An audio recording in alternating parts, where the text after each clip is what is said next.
Ay, magandang gabi ho, mga boss, mga kaping, mga kabunyog. Medyo maaga ho tayo ngayon, no? Magbigay ho tayo reaction dito kay Atty. Enzo Recto. Mamaya ho, doon naman kay Atras Abante, no? Unahin natin yung kay Atty. Enzo. Sabi, oh. Ang dahilan bakit nagpadala ng 2 batalyon ng PNP SAP sa Davao, ha? Pakinggan natin si Atty. Magbibigay ho tayo reaction.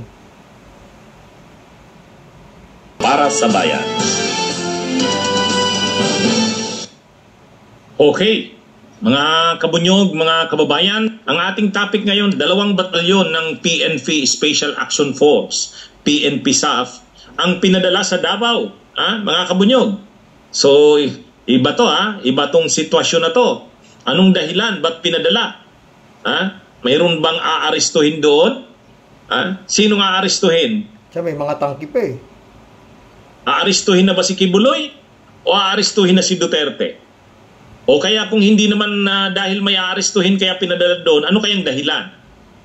Nagpadala nga po ng 2 batalyon. Pag sinabi pong 2 batalyon, malaki yan eh. Mga kabunyog, malaki ang 2 batalyon. Kasi ang isang platoon, pag sinabi nating isang platoon, 21 yan. 21 ang isang platoon. Kung isang company, 3 platoons yan. 3 platoons, di ibig sabihin ng isang company ay kung 21 times 3, 63. 63. Ang isang batalyon, 3 companies. Di 63 times 3. Ano? 63 times 3. 189. Ay 2 batalyon, di times 2. Ibig sabihin mga 378. 378 katao ang pinadala doon. PNP po yan, pero hindi mga ordinaryong personnel yan ng PNP. Sila yung panlaban ng PNP, yan yung tinatawag na Special Action Force. Anong dahilan?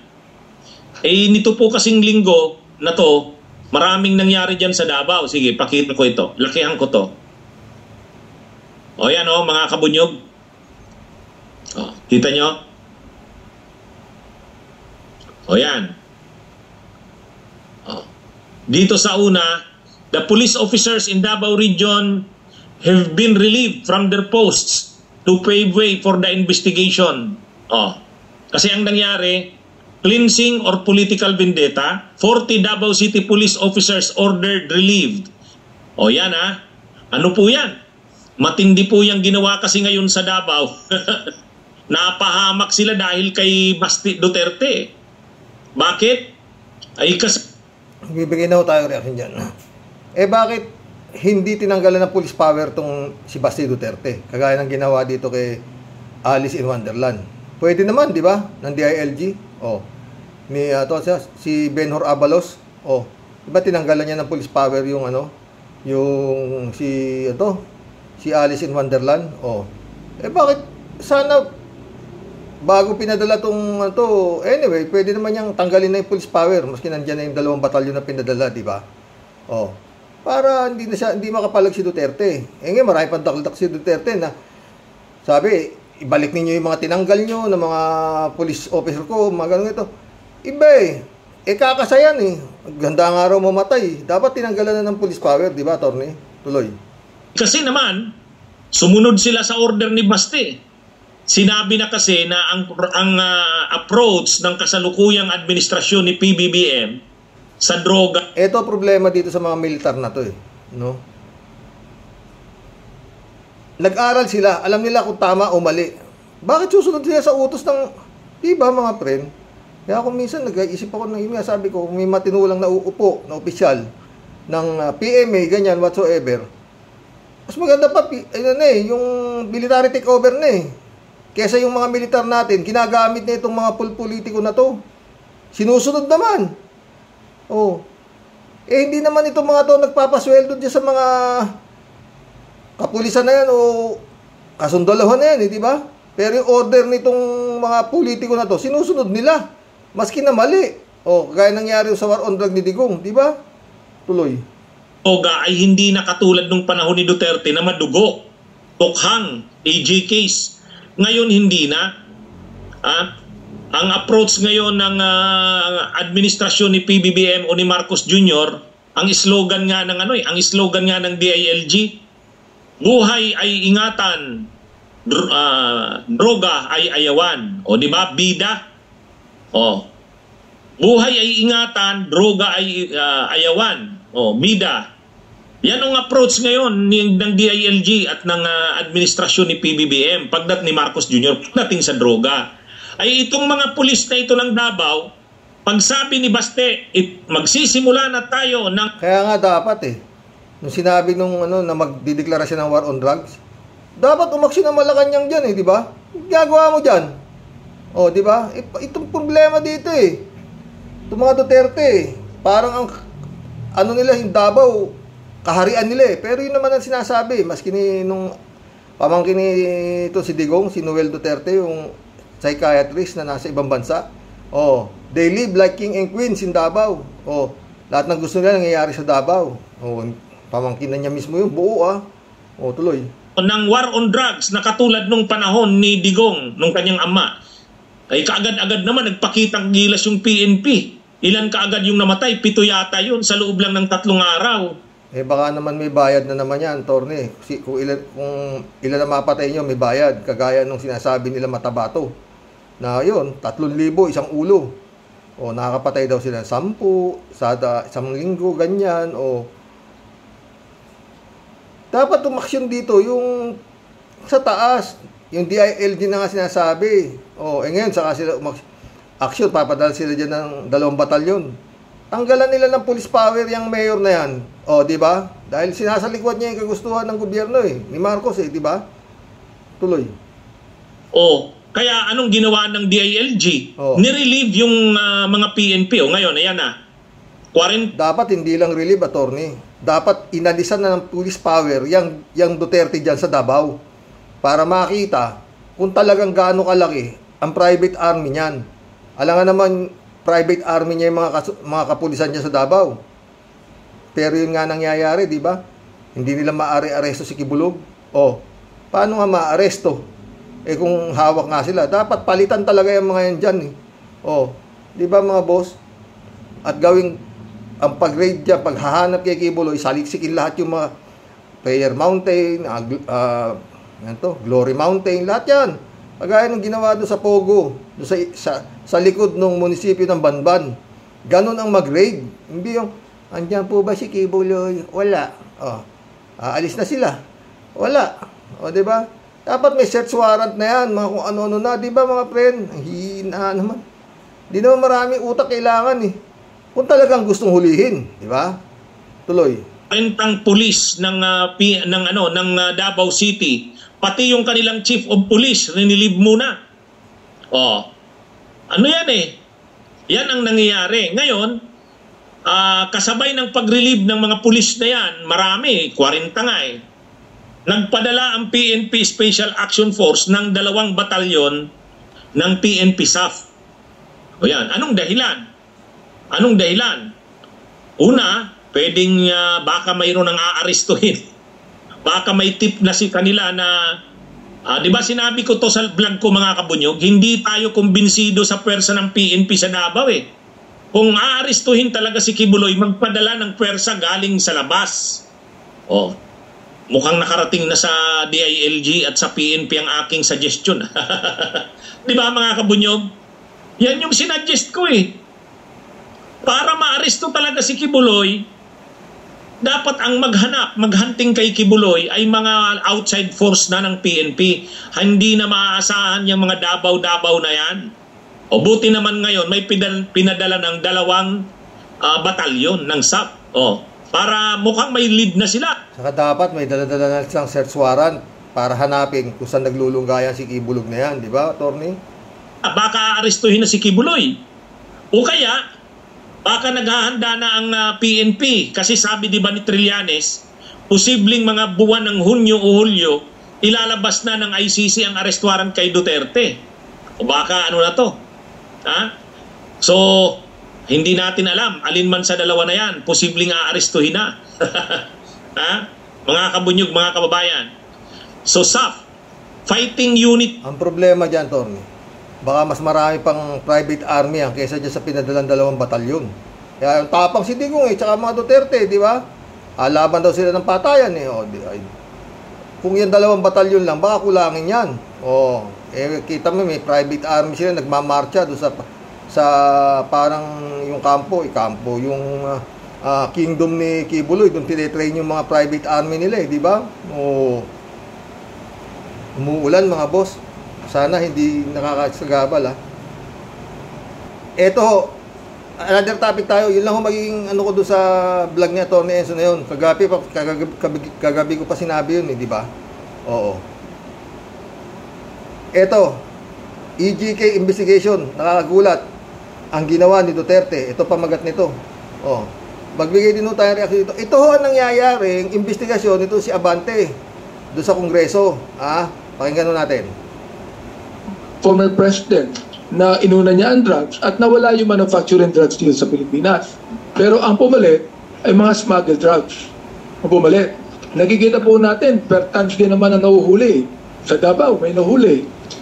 Sa ibang lugar sa Pilipinas, may nahuli. Pero, nakikita po ninyo, the first 3 months ng panunungkulan ng ating former president, more than 1,000 na First 6 months, first year ng ating first 3 months daw, panunungkulan ni Digong, more than 1,000 na. Kinukumpara niya yung mga namatay. Pero kay Bongbong daw, mas konti. Bagong Pangulo, wala pa 300. So, ibig ko sabihin, talagang merong pagkakaiba. Talagang nais natin sabihin dito, merong nangyaring massive.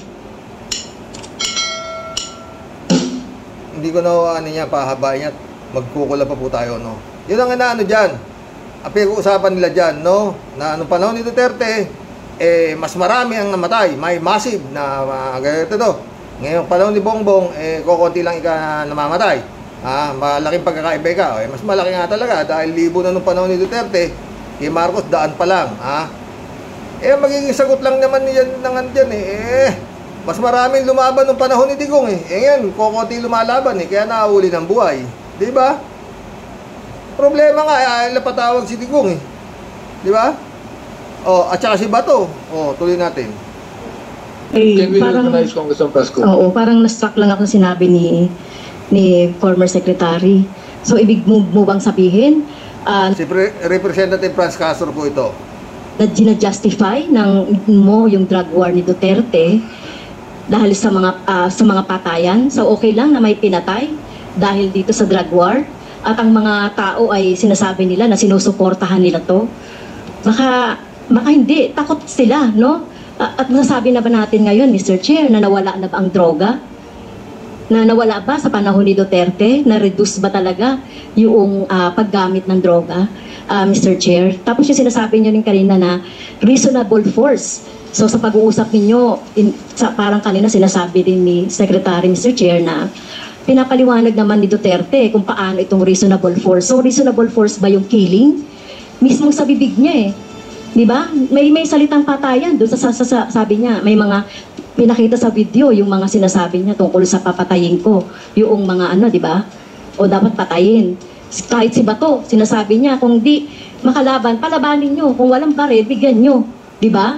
So, hindi ko maintindihan, Mr. Chair, na reasonable force yung sinasabi. Tapos ganito yung mga statement. Parang in conflict dun sa sinasabi ng ating former secretary, Mr. Chair. Parang hindi ko lang matanggap na parang gina-justify niya yung mga patayan. Okay lang yan, nawala.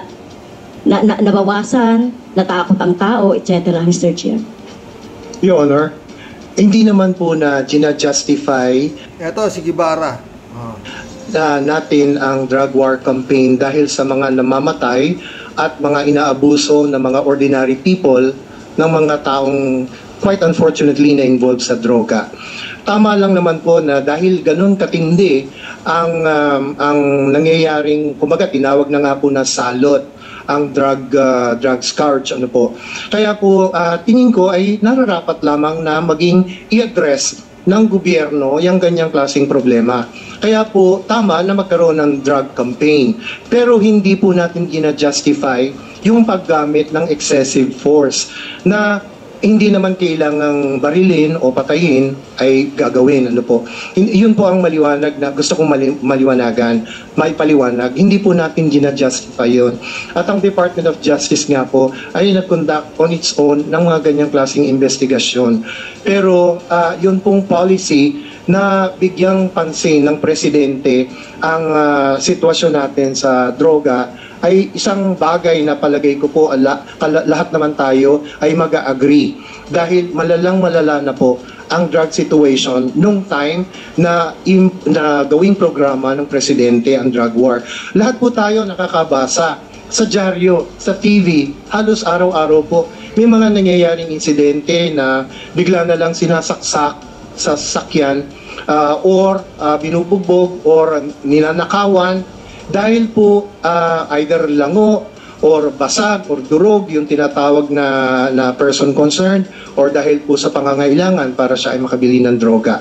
Hindi po natin gina-justify yung violence. Ang gina-justify po natin ay aksyon ng gobyerno para po ma-address yung mga ganyang klaseng crimes committed, quite unfortunately, either willfully or not willfully because of a health condition perpetrated by persons who are afflicted with drug abuse.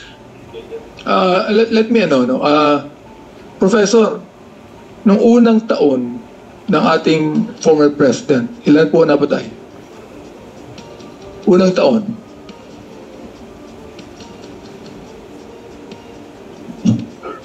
Nung first year po sa naligang po. Pero yung, I remember at least at the time, from July up to August, September, mga 1,000 per month. That is yung death tolls. Unang taon. That's the first year. The first 3 months. Yun po yung height. The first 3 months. Yun po yung height ng war. Comparing it to the unang taon ng ating Pangulo ngayon, meron ba napatay? Actually, ang Third World Study Center po ang may datos po sila tungkol dyan. Tama na yan. Sa tadya may mangyayari dyan? Ako wala. Kasi yung arkitekto nga niyan si Digong at saka si Bato. Hindi lang pinapatawag. Ang pinagkukumpara nila dyan, yung unang taon ng panahon ni Duterte, ilan na napatay. Kumpara natin dito sa unang taon ni Bongbong kung ilan na namatay. Mas madami yung kay Duterte kaysa ngayon. Mas marami, sasabihin lang, mas marami lumalaban ng panahon ni Duterte. Ngayon, hindi na masyado. Naubos na yung mga nanlalaban di ba? Wala sayang, sinasabi nga nila, sayang pera. Paano ka mag-imbestiga ng gagawin drug on war na kung yung mismong nag-ano niyan hindi niyo maipatawag? Makapagkulab na po tayo. Buset. Ito pa isa. Dito naman, inaamin ni Digong, ang pinakamagaling na presidente na naupo sa Pilipinas, na siya ang talagang nagpapasok ng Pogo. Bakit? Ito ho dahilan. Pogo na yan. Insofar kami dito, malinis yan. So makikita natin ginagamit ng Pogo yung kanilang lisensya na galing sa PAGCOR na binabandera nilang legitimate, pero ang sa likod, ang nangyari ay crypto scam, love scam, human trafficking, torture, illegal detention. Sabi nila na lahat sa panahon ko, pinayagan ko ang sugal. Correct. That is true. I do not deny it. Makikita natin na walang kabutihan ang... Talagang napakagaling niya, di ba? Hindi siya sinungaling. Nung panahon ko, pinayagan ko ang sugal. Totoo yan. Hindi ko dinidinayan. Galing no? Dinadala ng Pogo dito. Bagkus, ginagamit lang yung quote-unquote legitimate license nila para lokohin tayong lahat. Pogo, pinabalik ko. Sabi ko ang akin lang, just pay the correct taxes. And forgive me for this word, parang ginagago. Alakod. Bayaran nyo lang mabuti ang mga tong na tayo. Yung Pogo na yan, insofar kami dito, malinis yan. Hindi kami magsasawa dito na magkaroon ng hearing para ibulgar yung mga ganitong hindi magagandang aktibidad ng Pogo. Yung Pogo na yan, insofar kami dito, malinis yan. At hindi kami Yun ho yan. Sabi niya, malinis yan. Yan po malinis yan. Napakagaling itong naging presidente na to. Oo. Ay, nako mga boss. Ewan. Ako, tamang duda lang ako Baka itong Pogo na to, siya pa nasa likod lahat na ito Oo. Baka Tsaka itong mga kagaya nung mga panahon ni Marcos, meron siyang mga tinatawag nating mga cronies. Di ba? Marami siyang cronies nung panahon ng tatay ni ito si Bongbong. Baka itong mga inchik na to, mga cronies to mga tinanim lang talaga to Gaya si Alice Go, di nga niya alam sino-sino, nanay niya, ng PSA, wala namang birth certificate nanay niya. Ganon din yung tatay niya. Talagang nitong nakaraang administrasyon, talagang lahat ng lahat ng lahat ng mga institusyon ng gobyerno nakurap halos DILG, PSA, PAGCOR. Binibigyan ng lisensya ng PAGCOR. Yung Pogo, hindi paligyan natin. Grabe kung ginawa nito si Digo. Pero tignan mo ginagawa niya ngayon, pinipilit niya pa rin Kaya talaga dapat si Bongbong, bago mahuli ang lahat, ay naku. Pati yung China, yung West Philippine Sea, halos hindi kayo pwedeng pumasok dito. Butik yan. Matindi ho to. Talagang mahirap yung lagay nitong si Marcos, totoo. Dahil talagang napakabigat Oo. Bukod sa napakalakas itong Duterte, hanggang sa mga oras na to, malakas pa siya Hindi nga maipatawag sa Kongreso for parliamentary report. Taknang puto. Ewan. Diba? Ang iniimbestigahan, Duterte drug war. Pero hindi nila maipatawag si Duterte. At saka si Bato. Mga boss, magkulab na tayo at matagal-tagal to. Magkulab na po tayo mga sir. Mag-comment po kayo dito sa ating mga napag-usapan ngayon. Mga boss. Noel Tenco, shout out. 2 batalyon na pinadala sa Davao. What's next? Magandang abangan, sabi niya. Pero yun nga. 3JC Hope, shout out Next, nanginig si Baste.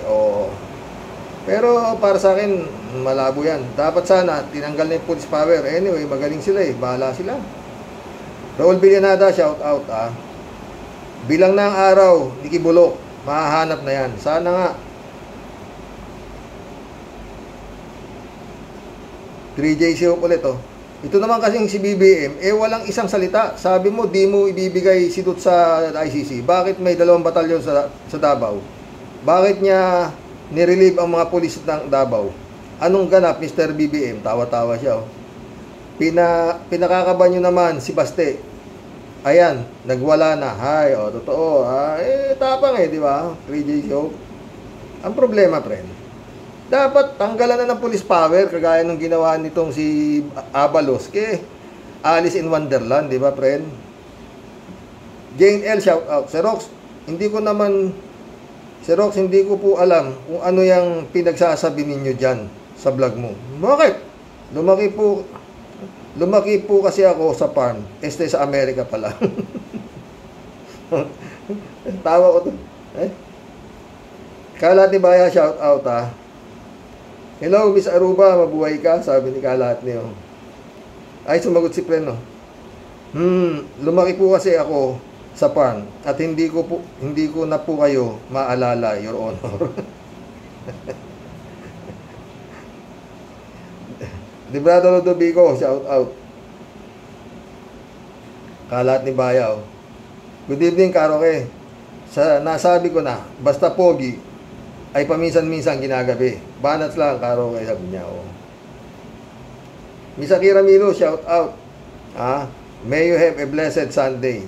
Ingat at magpakabait ka palagi. Wala naman siya, friend eh. Kamusta kaya si Akira, no? Sana okay ka lang, my friend, ha? 3J Show ulit, oh. Christopher De Leon, move over. The Best Actor Award goes to Daninong Mr. Bato de la Luha. Nagpapatawa ka na naman, friend Jane, ha? Noel Tenko, shout out, ha? Di pa rin niya matanggap. Natanggal na siya as a Senate President. Ang babaw, tumanda na sa pagkapolitiko. Rodelia Alpilor, shout out. Ang gulo nila, Sir Rox. At sa mga Dutertaning, paawa, ipek, mga yan, at kay Bato kunwari pa, sila ang dahilan kung bakit natuluyang mapatalsik ang Senate nila. Kanya-kanya na sila ng palusot. At lumaki po ako sa pan, kayamot na panoorin. Yan lang po, Sir Rox. Ingat po and blessed Sunday po. Blessed Sunday, Rodelia Alpilor. Marilo Pabian, shout out. Good night po, tay. And to all ka-warriors. Tingin ko po, tay, Bato gusto nang lumubog sa kinauupuan niya. Unang-una, ulo niya, ayon naman po kay Atty. Claire, nang dahil sa paa ni Budots Bong Revilla, ay parang wala po tayong maasahan tibay ng loob at paninindigan alang-alang sa bayan. God bless us po tayo at sa mga kawarriors. God bless, Marilu Pabian. Hoy, nandito si friend, no? June Lagon, my friend, shout out. Sabi niya, good day, Manong Rox. Sabi niya, nag-resign siya kasi na-pressure siya sa powers that be. So, ibig sabihin, wala na yung burden. Siya balikat niya. Di ba dapat magdiwang siya? Ngayon, sisisihin niya ang mga di bumoto sa kanya. Ay, mga senador ngayon, makasarili, hindi makabayan. Hindi lang senador, friend. Lahat halos ng politiko. Maliban na yata kay Risa Ontiveros at saka kay BP Leni Robredo. At saka yung iba pang mga kakamping. Benny D. Tungol, shout out. Tama lang po, napalitan mga police personnel dyan sa Davao. Kasi sunod-sunuran lang ang mga yan sa namumuno dyan. Common sense lang po yan. Oh. Pero Benny, dapat hindi lang tanggalan na ng police power yung mayor, kagaya ng ginawa kay Alice in Wonderland, di ba? Raul Villanada, shout out. DILG, ni hindi man lang nating si Alice in Wonderland, guo. Ang order na yan, wala bang mas may lasa na order dyan? Ha? DILG, hindi man lang nating si Alice in Wonderland, guo. Sa order na yan. Wala bang mas may lasa na order dyan? Galing talaga. Rodelia Alpilor, ito. Tama po kayo, Sir Rox. Dapat nang tapusin mga Dutertaning, lalo na mga tumakas na kriminal. Nakakapundi na po talaga, Sir. Totoo. 3J Show po nito. Sir Rox, nakakatakot palang lumaki sa farm. Bukod sa hindi ka na makakapag-aral, nakakapag-amnesia ka pa. Buti na lang city girl ako. Hoy, marami ka ring tanim eh. Farm girl ka rin, di ba? Kikita ko yung mga tanim mong kamatis, luya, meron pang ano pa isa? Sibuyas, oo. Mukhang plano mong magpakbit, friend. Guramosa Sarabots ka, shout out. Good PM, Idol Roque, sabi niya. 3J Show po nito. Sir Rox, vlog ka ng vlog dyan. Baka mamaya niyan, maging malilimutin ka na. Pag tinanong kita kung ilan ba kayong magkakapatid, sabihin mo na naman, di mo na matandaan. Palibasa, lumaki ka sa farm, kaya wala ka tuloy. Alam, patay tayo dyan. Magulo. 3J Show po nito. Sir Rox, wala po akong alam dyan kay Bato at Subiri. Lumaki po ako sa farm. Kala ko ba city girl ka? Normando Reyes, shout out. Anong masasabi ko sa nangyari sa Senado?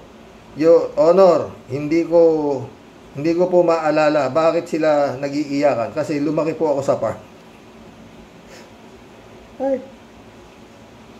Raul Villanada ulit. Basta ito mga boss, pag yung investigasyon sa Senado na yan, nakalusot si Alice in Wonderland at walang nangyaring tanggalan sa na mayor, at yan sinasabi nga ito si Garcia na pwede pang tumakbo yan, ano ba dapat? Mahiya naman. Grabing investigasyon na ho yan para mailusot nyo pa yan, mga abugago. Mga Your Honor, mahiya kayo ba? Makakalusot si Go? Napakalaki naman hunong pakpak na nakakulob dyan kay Go para makakalusot yan. At maging mayor pa yan. 100% pag pinatakbo ni Comelec yan, na pinaaprubahan ng takatakbo yan. Mayor pa rin yan. Oo. Pati Ita, mahal na mahal yan diba? Lalaban nga raw nila ng patayan si Go diba? Parang kibuloy din. Raul Villanada, greetings Kuya Rox at sa inyong may bahay. Naway nasa mabuti kayong kalagayan. God bless. God bless, Raul. Ferdinand San Juan, shout out. Good evening po, Karox. Naging madrama na ang Senado at may luhaan pa. Samantalang ang mga taong ay sobra ng pagtitiis sa mga ginagawa ng mga makapiling politiko. Totoo yan, mga friend. Shirley Jaser, wala na talaga, Karox. Ibang-iba na ngayon ang Senado. Nakakahiya. Puro na lang pang sarili nila iniisip. At yung hearing na yan sa Congress para sa EJK, kalokohan yan kung hindi papatawag si Duterte at Bato. Totoo. Yung nag-utos dapat ang unahin nilang imbestigahan, di ba? Bago yung inutusan. Malaking kalokohan yan, Karoke. Gandang gay po sa inyo lahat ng Rocky, lahat Karox. Pray na lang para sa ating bansa. Ganun na lang ha, Shirley, walang iba. Dasal, no? Jab Alvaro, shout out. Sanay kasi ang mga Duterte na walang sumasalungat sa kanila. Spoiled na spoiled sila. Sila kasi ang batas ng Davao. Totoo, di ba? David Allen Mendoza, shout out Karoke, iyakin pala si Subiri. Si Bato naiiyak din pero dahil sa kahihiyan. Aray ko. Sinaluduhan pa siya ni Subiri, pero kung mapapansin natin, si Mark Villar mukhang natatawa doon sa speech at papuri ni Subiri kay Bato. Dahil alam niya na si Cheese ang iboboto ni Bato at siya ang pasimuno ng coup sa Senado. Totoo. Ay, Bato. Ito mag-aamuto talaga sila, Digong. Isa hubog ng mga yan Oo, magaling sa saywar. Pero pag talikod mo, hindi lang saksak aabutin mo, kanyun. Johnny Bigud, shout out. Gandang gabi, Karoke. Sa Senado, puro drama, palibhasa. Halos puro mga artista ang nandyan. Dapat si Duterte ang sisihin kung bakit naging mayor itong si Go. Kasi kaibigan niya ang China. Pinapasok niya ang mga Chinese at binigyan ng power ang mga ito. Kasi nagkaroon din sila nagkaroon din si Digong ng power hanggang ngayon dahil ang tulong ng China at sa pagnanakaw niya sa gobyerno. Ay nako. Johnny Bigud ulit Dito natin makikita at masasabing may power pa rin si Digong hanggang ngayon. Totoo. Kita nyo, hindi magalaw-galaw ang Davao. Lahat ng dikit kay Duterte ay hindi nakakasuhan at nahuhuli. Masyadong malakas ang power ni Digong dahil nga maraming pera at galing sa nakaw. At kinaibigan pa ang China. Totoo yan, Johnny. Cat Gray, shout out Corny nyo, mga ungas. Kadrama sa Senado ang nakakatawa. Pero mas natatawa ako sa iyo, Karox. Ano ka naman, Cat Gray? Alberto Olaer, shout out Karoke, Bakit nag-iiyak sila ni Senador Bato de la Rosa at si Senador Migs Wiri? Ngayon lang ako nakakita ng isang senador na iyakin. Mabuti pa manood ng speech ni Itok dahil Itok take Itok ni no comments. Nakakahiyang pakinggan sa publiko, Karoke. Totoo yan, Alberto, Okinawa, Japan. Elizabeth Iscareo, shout out. Good evening, Sir Rox. Okay lang yan, napalitan ng president dyan sa Senado. Ewan ko lang yung pumalit na si Gis Escudero. Sana naman maging Senado siya ng bayan. At hindi para ipagtanggol yung Mayor Goo na yan. Kasi kakaupo pa lang niya. Ipagtatanggol na niya yung pagkatao ni Alice Go. Ay, baka pro Duterte at China pa ito. Hindi natin alam. Hindi natin alam kung sino-sino yung mga wala. Elizabeth Iscari ulit, Yun naman mga anak ni Digong Nato. Wow, panay drama ang dating nila. Parang inapi ng dating, parang inapi ang dating. Sobra siga ang lahi ng mga yan. Akala nila nasa posisyon pa sila. Nasa posisyon pa rin sila. At pilit talagang nilang ibinabagsak ang administrasyon ni BBM. Para sila naman ang naghari-harian dito sa ating bansa. Sana nagising na ang taong bayan at huwag na huwag silang bumalik sa poder ang kawawang Pinoy. Totoo. Elizabeth Iscari ulit. Sir Rox, ang masasabi ko dito kay Mayor Goo, halata namang fake na Pinoy ito. Chekwa ito. Sentido komon. Tanga lang at nabayaran ang taong maniniwala sa kanya. Puro illegal at malalaking sindikato yung mga kasabwat ng mayor na yan. Sa dami ng sagot nito na puro di daw niya alam at lumaki daw siya sa farm. Kakabuisi talaga. At yung mga tagapagtanggol niya ay kinuha niyang abogado. Wow, ganun ba ito katanga? Iba talaga ang magagawa ng pera at pati ang taong bayan dyan. Ipinagtatanggol ang mayor nilang alien dahil sa laki ko siguro ng perang nilalatag nito. At sa kanila pati ang mga gumagawa ng birth certificate, malaki siguro lagayan dyan. No, pwede, lahat yan. Pera lahat ang gagalaw dyan, friend. Lahat yan, pera ang gagalaw. Okinawa, Japan. Raul Villanada ulit. Puro na lang drama at katarantaduhan ang Senado. Si Risa at Sherwin lang ang nagtatrabaho. Mismo.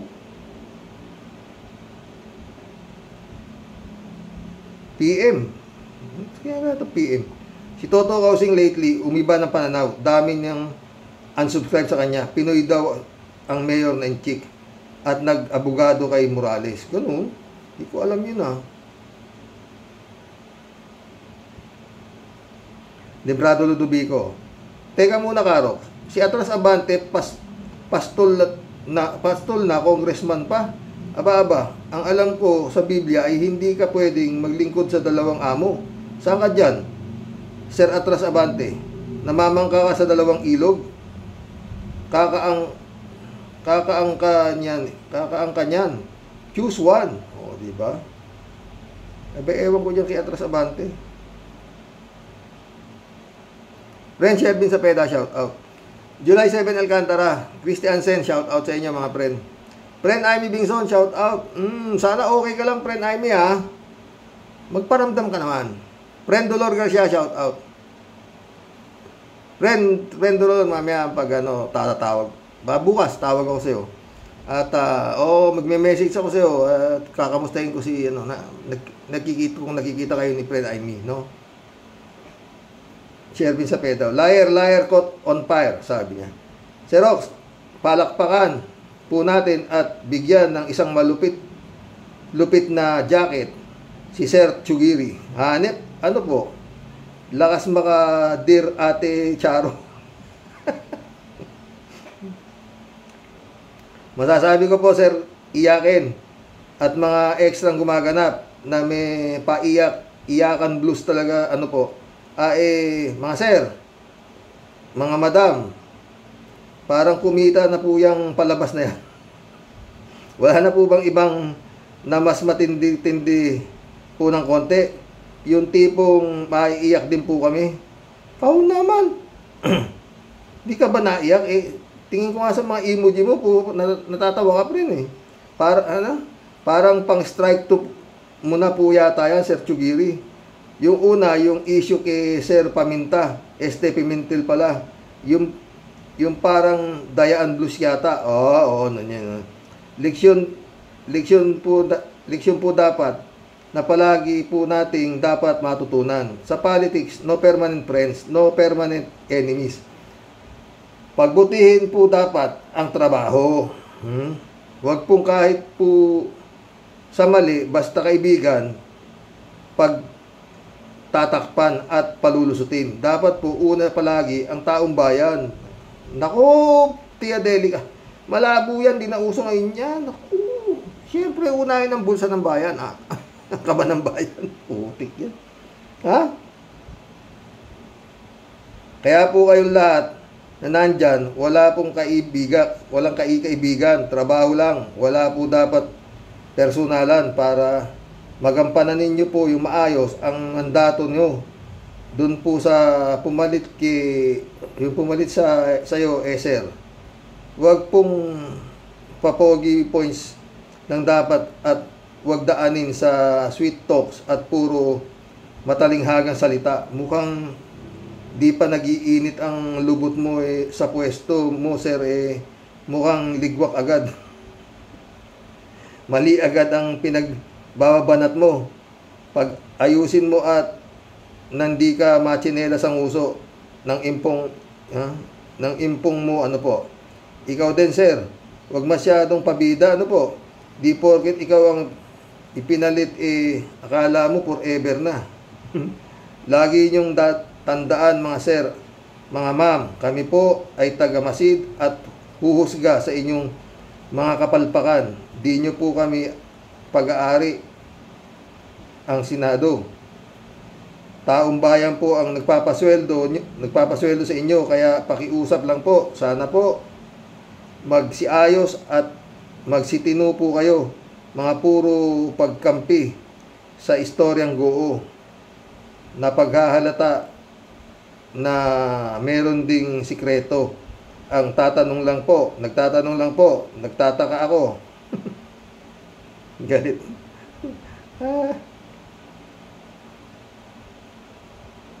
Chupista Bunaaw, shout out. Good PM, Kuya Roque. At sa inyong may bahay at sa mga ka-warriors. Bakit kuya napanood kay Batang Manila Toits na parang pinag-abugaduhan niya si Alice Goo? Ay nako po, di mo na talaga alam kung sino ang kaaway mo at kakampi. Lord, save the Philippines. Totoo yan, Chupista. Dapat itong si Chis Escudero, di na sumausaw dyan Ganun lang pala sasabihin mo.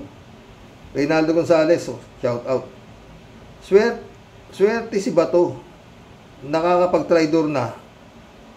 Nakakaakap pa ang puti-puti. Ikaw naman, inggit ka lang. Cassandra Daisy, shout out Subiri ay nakonsensya na at strict siya dahil naisip niya na si Revilla ay nakaka-attend ng party sa PDP laban pero hindi sa mga Senate meeting. Bullseye. Saan ka naman na senador ka pero may TV program ka pa Revilla? Ano ang responsibilidad mo bilang senador? Artista o gumagawa ng batas?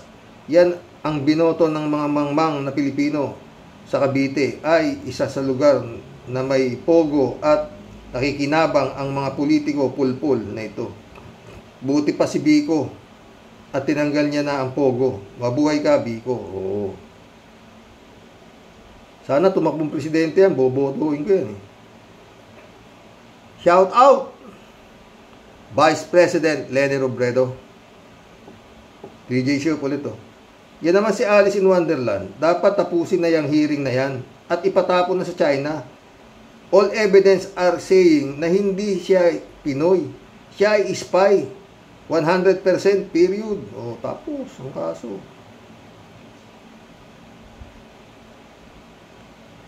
Friend Jane ulit, oh. Alam mo, Sir Rox, alam na ni Baste na ang kanilang power is diminishing na po. Di ba? Di ba ang tanong nilang di ba ang tatapang nilang murahin si BBM? Bastusin to the max si BBM, keso bangag, adik, weak leader, o bakit kayo takot na takot sa isang bangag?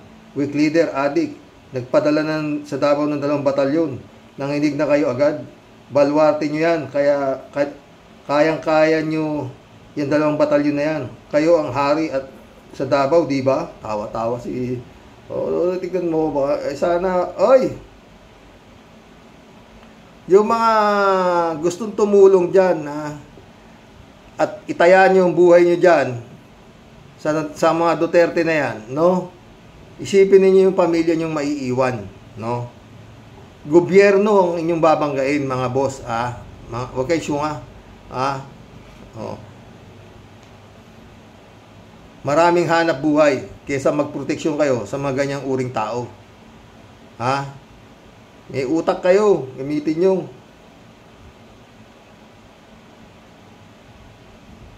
J Show ulit to. Sir Rox, mukhang si Morales nakalaya na at mukhang babaligtad na rin. Uso ba sa Pinas ang baligtaran? Matagal na yan, kao naman. Tagal-tagal mo na kasi dyan sa Amerika eh. Talagang dito sa Pinas, lahat ng uso, puro baligtad na.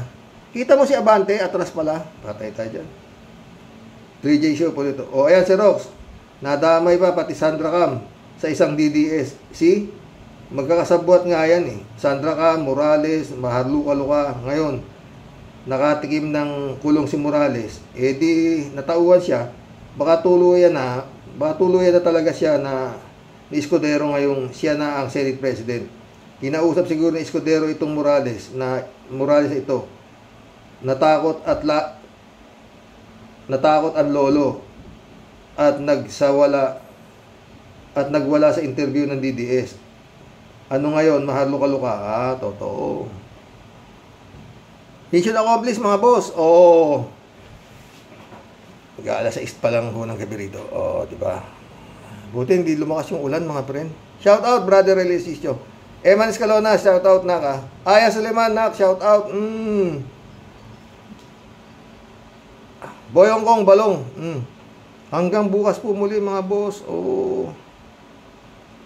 Mag-comment po kayo. Maganda yung topic natin, si Atras Abante, si Digong, marami pa. Diba? Yung nangyari sa Davao, okay na yun. Makalipas. Naging masaya po ako. Sana naging masaya rin kayo sa topic natin. Magandang gabi po, mga boss. God bless.